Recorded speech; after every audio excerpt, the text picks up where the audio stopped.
Hey guys, what's up? Tyler here, and today I'm reviewing the Motorola 360, which is really the first circular Android smartwatch running Android Wear. And before we get into my actual thoughts and opinions about it, let's just take a quick look at the spec list. The Moto 360 is going to run you $249, and for that $249, you're going to get a screen that is 1.56 inches with a resolution of 320 by 290. You're going to get 4 gigabytes of internal storage with 512 megabytes of RAM, and this watch is IP67 water resistant.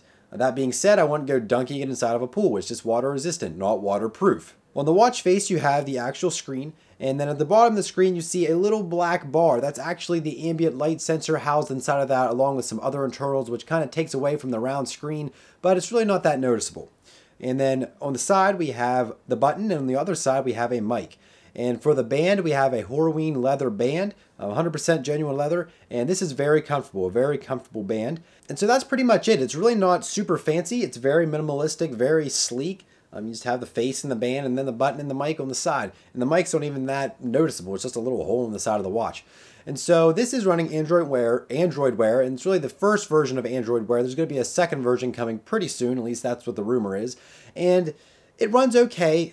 You can tell by using Android Wear that it was made with a square screen in mind as of now, because on some of the screens you get text that's chopped off, some of your text messages and your calendar events get chopped off. For example, there's an app that I downloaded called Wear Calendar, and it'll display your calendar events, but if you click on one of them, sometimes your text gets cut off, and I don't know if you can see that. That's a super awkward angle, but your text gets cut off, and I know you can just scroll to see it, but really the only full text you see is in the very center of the screen. And so I think Android Wear has a little bit of reworking to do to make maybe a version that's just optimized for round screens and then a version for square screens, but my full review on Android Wear will be coming at a later time.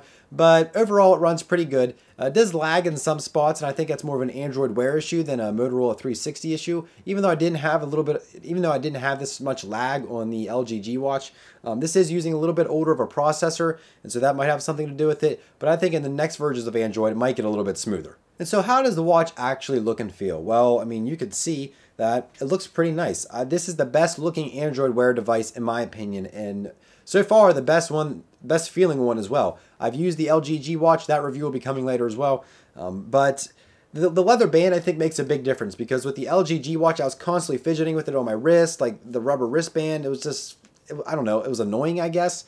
But with the Motorola 360, sometimes I don't even really notice it's there. It's just, it's comfortable. And I've never had really a watch with a leather band before, so that might just be it, just the leather band on the watch. But also the back of the Motorola 360 is very smooth. And I'm not really a watch person in general. I never really wore watches because I didn't like the feeling of having something on my wrist all the time. But with the Motorola 360, I might have to make an exception because this leather band is really comfortable. And so the watch looks great. It feels great. Does it work great? So does it work well?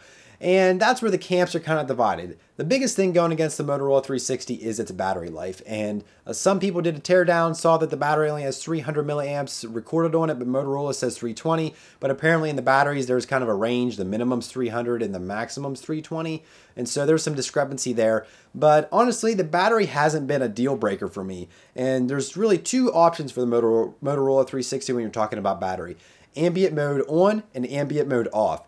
Ambient mode on makes the screen turn on and stay on all the time, except for if you keep your wrist like still, or if it's hanging down for long periods of time, then it will turn the screen off because you're not going to be able to see your wrist. And if you're laying still, it's guessing that you're either sleeping or not doing any kind of activity to look at your watch. But for the most part, it stays on whenever ambient mode is on. And so whenever you would cover it to turn off the watch face, it would just dim down. You'd see a black and white version of your watch face. And running that mode, I got battery life around 4% by the time I went to bed. And my day starts at 7 a.m. and ends around 12 a.m. And I went to bed with 4%. The next day, I tried it, same thing, ambient mode on. The watch died at 9 o'clock. That being said, my phone died before that. And so it does outlast my phone in some cases. But other days that I've ran it with ambient mode on, it has lasted me around 5% by the time I get to bed. And that really depends upon your usage. And I would consider myself an average, a little bit more than average maybe, with the different notifications and Twitter notifications and emails I get through YouTube. And so I don't use it a ton, but I do think I use it more than the average person. And now with ambient mode off, the screen actually turns off. And so right here it's on. Right there it's on. Press the button, it actually turns off the screen. And if you bring it to you, you can turn it, raises it back, raise your hand up, turns the screen back on. Now this mode, I go to bed with 40% battery. It is a drastic improvement because your watch face isn't on all day long. Now, ambient mode's on is actually nice because when you just need to get a glance, you can see what time it is. Ambient mode off, you actually have to either bring your watch face up, or you can press the watch face or hit the button to actually turn the watch face on. But honestly, ambient mode really doesn't need to be on for me, because if I get a notification, it vibrates, the screen turns on. If I need to look at the time, I can easily just touch the face of the watch. It takes 1 second, or press the button to actually turn the face on. It's not that big of a deal.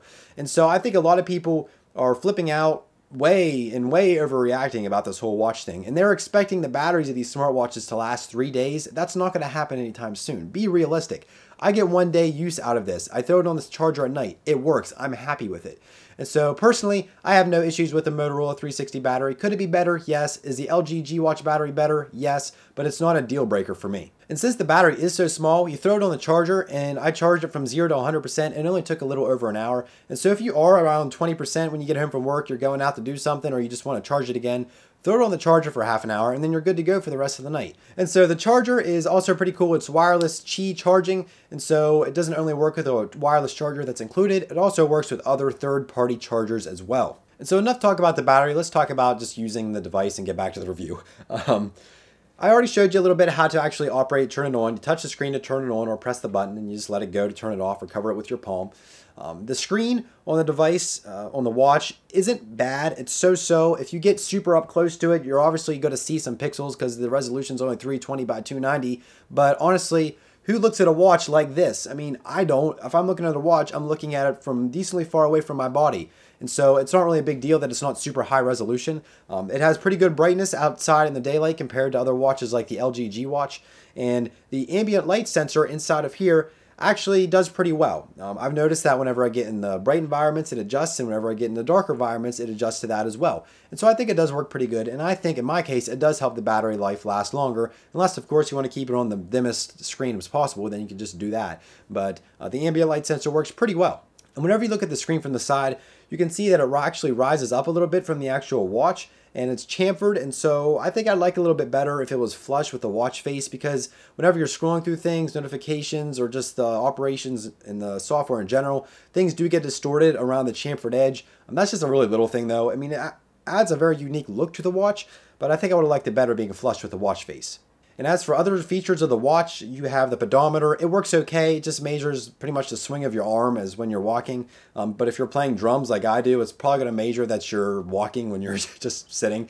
But the heart rate monitor also works so-so. Earlier it said my pulse was 41, and I know it was not 41 because that would be not very good. But it works half the time, I'd say. Usually you have to try once or twice to get it to work right, and if you flip it and get it to actually on the bottom side of your wrist, it actually works better. But my experience with it is that it works about half the time. You usually have to do it twice to get an accurate reading. And so overall, it works. It's supposed to be a watch. That's what it does. It's what it is.